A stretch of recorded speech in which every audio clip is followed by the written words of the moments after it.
So it's been a month since LG began teasing the Velvet as a replacement for their flagship G series and also an upper mid-range device that truly is a masterpiece in terms of design and the features we are expecting to be a part of this line.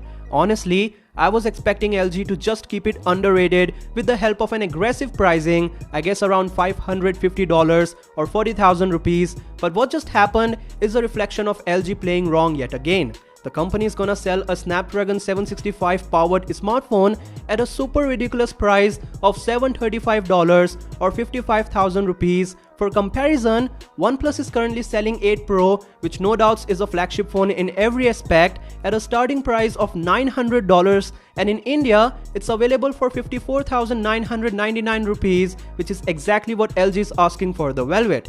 Now, a lot of you guys will say that OnePlus 8 Pro is still expensive in markets like United States, but OnePlus 8 is in the same line with some missing features and it's definitely cheaper than the Velvet. I'm not saying that the Velvet is not worth it. Of course it is if you're into sort of devices that are not made in China and do provide privacy with no such backdoors and all.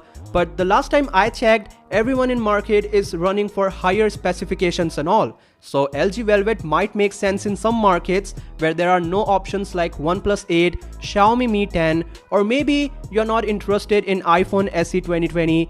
I know that shit, but for a company like LG, which is working to survive in smartphones market, and when they come up with phones like this, which is all good except pricing, even though it's meant to be priced at $600 for max, because that's what it is.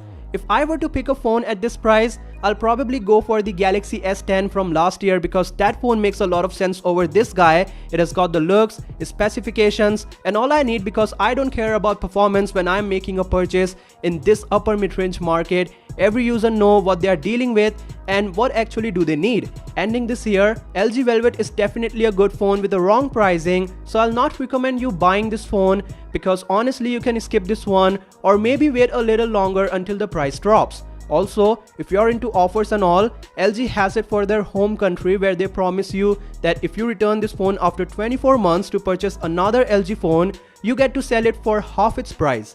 But again, it's for South Korea and we have to wait to know if it's going to cover other markets as well.